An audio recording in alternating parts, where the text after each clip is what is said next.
ہمارے دل سے مت کھیلو، کھلونا ٹوٹ جائے گا۔ عام طور پر فنکاروں کے بارے میں یہ کہا جاتا ہے کہ وہ دولت کے معاملے میں انتہائی خود غرض ہوتے ہیں۔ وہ ایک ایک پائی جوڑتے ہیں اور اسے مخلوق خدا پر خرچ کرنے کی بجائے اپنے اوپر لگانے کو فوقیت دیتے ہیں۔ لیکن پاکستانی انڈسٹری میں دو فنکار ایسے بھی آئے جنہوں نے اپنی دولت کے خزانے مخلوق خدا کے لیے وقف کر دیے۔ جی ہاں، میری مراد شہنشاہ جذبات محمد علی اور زیبا بیگم ہیں، جنہوں نے غریب بچیوں کی شادی کروائی، ان کے لیے جہیز کا انتظام کیا۔ اس کے ساتھ ساتھ تھیلیسیمیا جیسے موذی مرض میں مبتلا بچوں کے معیاری اور مفت علاج کے لیے علی زیب فاؤنڈیشن قائم کی تاکہ والدین اپنے بچوں سے محروم نہ ہو سکیں۔ درد دل رکھنے والے اس جوڑے کی فنی خدمات سے ہم سب واقف ہیں، لیکن ان کی زندگی کے اندیکھے پہلوؤں پر ہم روشنی ڈالیں گے آج کی اس ویڈیو میں۔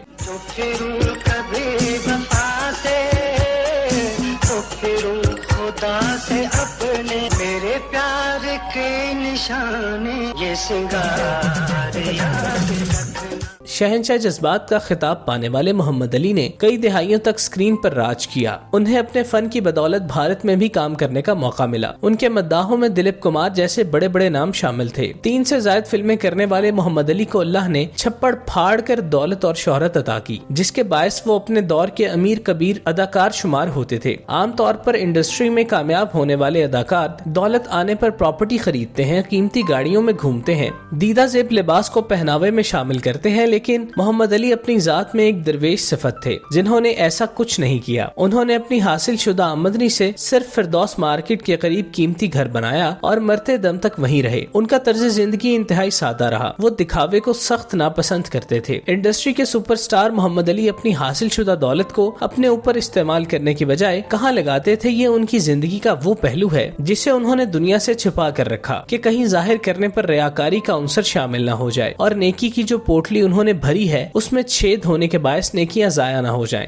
ایسا ضرور ہوگا شکیل، میں دوستی کی بازی ہار کر محبت کی بازی نہیں جیتنا چاہتا۔ دوست نے انجانے میں میری طرف ہاتھ بڑھایا، اس نے کچھ مانگا تھا، میں اسے مایوس کیسے کر دیتا۔ محمد علی نے انتہائی غریب گھرانے میں آنکھ کھولی، اپنے آس پاس بھوک اور افلاس کے ڈیرے دیکھے، فاقوں سے بھی گزرنا پڑا، جس کے باعث ان کے اندر غربت روح کی طرح رچ بس گئی۔ اس دوران ان کے والد کی بہترین تربیت نے ان کی شخصیت کو خوب نکھارا۔ محمد علی اداکار بننے کے لیے لاہور آئے تو شروع میں انہیں بہت محنت کرنا پڑی، جس کے باعث انہیں سڑکوں پر بھی سونا پڑا، لیکن جب قسمت نے ان کا ساتھ دیا تو پھر پل بھر میں ان کی قسمت چمک اٹھی۔ انہیں ریڈیو پاکستان پر کام کرنے کا موقع ملا، جہاں ان کی گرجدار آواز سننے والوں کو دوسرے جہان میں پہنچا دیتی تھی۔ محمد علی کو ریڈیو پر کام کرنے کے عوض 30-35 روپے ملتے تھے، جس سے ان کا گزارا ہو جایا کرتا تھا۔ تاہم ریڈیو کے بعد جب انہیں سلور سکرین پر ڈیبیو کرنے کا موقع ملا تو انہیں پہلی فلم کا ایڈوانس 80,000 روپے دیا گیا، جو 60 کی دہائی میں انتہائی معقول رقم تھی۔ جب محمد علی کو اتنی بڑی رقم ملی تو وہ پریشان ہو گئے کہ اتنے سارے پیسوں کا وہ کیا کریں۔ تب ان کے ذہن میں ایک ترکیب آئی کہ کیوں نہ ان پیسوں سے اللہ کے ساتھ بزنس پارٹنرشپ کی جائے۔ چنانچہ انہوں نے وہ پیسے جمع کرنے کے بجائے فوراً ہی آس پاس موجود مستحق لوگوں میں بانٹ دیے۔ اس دوران محمد علی کو جو لذت اور سکون محسوس ہوا، اس کی بنیاد پر محمد علی نے اس طرح دولت بانٹنے کا فیصلہ کیا،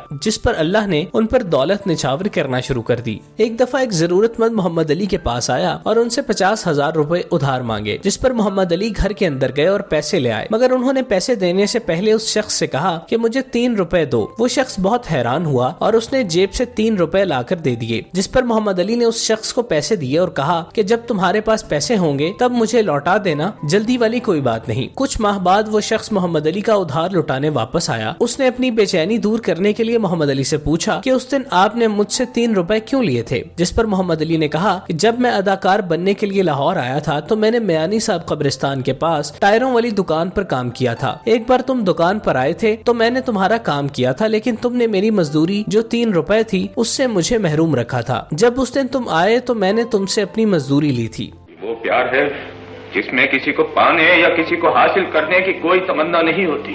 اس پیار میں کسی کو لوٹا نہیں جاتا۔ محمد علی کے بارے میں کہا جاتا ہے کہ وہ مدد کرتے ہوئے نہ شکل کی طرف دیکھتے تھے اور نہ ہی پیسوں کی طرف. وہ جیب میں ہاتھ ڈالتے اور جتنے نوٹ ان کی گرفت میں آتے وہ سائل کو دے دیتے. انہوں نے کئی ضرورت مند خاندانوں کا ماہانہ راشن اور خرچ مختص کر رکھا تھا. وہ غریب بچیوں کی شادیاں اور ان کے لیے جہیز کا بندوبست بھی کرتے تھے. محمد علی کے پاس پورے پاکستان سے خواتین مدد کے لیے ان کی فاؤنڈیشن میں آتی اور وہ کسی کو مایوس نہیں جانے دیتے تھے. ان کی یہی کوشش ہوتی کہ ان کی وجہ سے کسی کی ضرورت پوری ہو جائے, کسی کے چہرے پر مسکراہٹ آ جائے, اور ان کا یہ مقصد حیات تھا. وہ اپنے ملک کو مثالی بنانا چاہتے تھے. وہ چاہتے تھے کہ ملک سے غربت ختم ہو جائے, ہر طرف خوشحالی کا دور دورہ ہو, کسی کو کسی کے آگے ہاتھ پھیلانے کی ضرورت نہ پڑے, اپنی خواہشات کا گلا نہ گھونٹنا پڑے. محمد علی جہاں ایک طرف باکمال اداکار تھے وہیں اعلیٰ ظرف کے انسان بھی تھے. وہ اپنے آس پاس کے لوگوں کا بے حد خیال رکھتے اور ان کی بہتری کے لیے ہر دم کوشاں رہتے. اللہ نے انہیں احساس کرنے والا دل عطا کیا تھا جس کے باعث وہ اپنے معاشرے کے مجبور, لاچار اور مستحق طبقے کی فلاح و بہبود کے لیے ہر ممکن کوشش کرتے, مگر انہیں اس حوالے سے تسلی نہیں ہو پا رہی تھی کیونکہ ان کی اپروچ محدود تھی. لہٰذا انہوں نے اپنا دائرہ وسیع کرنے کے لیے شاہد علی زیدی کے ہمراہ 1995 میں علی زیب فاؤنڈیشن کی بنیاد رکھی, جس کا بنیادی مقصد تھیلیسیمیا کا شکار بچوں کے لیے علاج و معالجے کی معیاری سہولیات فراہم کرنا تھا, جبکہ دیگر مقاصد میں غریب اور مستحق افراد کی مالی اور طبی امداد شامل تھی. اس فاؤنڈیشن کے تحت تھیلیسیمیا کے علاج کے لیے سرگوتھا, جھنگ, اوکاڑا,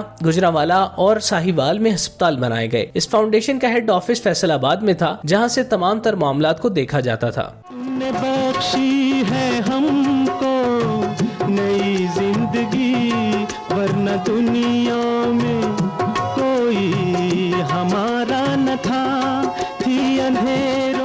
کیریئر کے آخری ایام میں محمد علی ساتھی فنکاروں کو اکثر یہی ترغیب دیتے کہ اس دنیا میں کچھ باقی نہیں رہے گا, نہ ہی ہماری جائیداد اور نہ ہی دولت, تو کیوں نہ ہم سب کچھ اللہ کی راہ میں قربان کر دیں تاکہ بعد از موت ہمیں قیامت والے دن اللہ پاک اس کا بہترین اجر عطا کریں. 2006 میں جب محمد علی کی وفات ہوئی تو ان کے جنازے پر عوام کا جم غفیر امڑ آیا. بتایا جاتا ہے کہ ان کے جنازے پر دور دراز سے وہ خواتین آئی تھیں جن کو محمد علی کی جانب سے ماہانہ خرچ اور راشن ملا کرتا تھا. وہ اپنے محسن کے چلے جانے پر دھاڑے مار مار کر رو رہی تھی. محمد علی اس دنیا میں بھلے ہی خالی ہاتھ آئے تھے, لیکن جب وہ اس دنیا سے گئے تو اپنے ہاتھوں کو اللہ کی دی ہوئی دولت اس کی مخلوق میں تقسیم کر کے خالی کر گئے تھے, جس کا اجر انہیں اللہ کی جانب سے خوب ملا اور تا قیامت ملتا رہے گا. محمد علی نے نہ صرف انڈسٹری میں اداکاری کے بلند معیار قائم کیے بلکہ انسانیت کو بھی نئی طرح سے متعارف کروایا. محمد علی نے زندگی کے ہر معاملے میں اللہ کی رضا کو آگے رکھا, پھر چاہے وہ فنی زندگی ہو یا ذاتی زندگی. انہوں نے کبھی بھی خلاف شریعت کچھ نہیں کیا. وہ اپنی فنی زندگی کے حوالے سے کہتے تھے کہ اگر میرا کیریئر دیکھو تو یوں لگے گا جیسے میں ممبر پر بیٹھا ہوں. اس قدر اعلیٰ کردار اور اقدار کے مالک محمد علی اس ملک اور انڈسٹری کا ناقابل فراموش اثاثہ تھے. محمد علی کی طرح زیبا بیگم بھی اپنے شوہر کا آئینہ ہے. محمد علی کی وفات کے بعد وہ باقاعدگی سے ان کی قبر پر آتی ہیں, قرآن مجید کی تلاوت کرتی ہیں, قبر کی صفائی کرتی ہیں اور کئی گھنٹے قبر کے پاس بیٹھ کر گزار دیتی ہیں. اللہ تعالیٰ محمد علی کے درجات بلند کرے اور انہیں ان کے نیک اعمال کا اجر عطا فرمائے. آمین.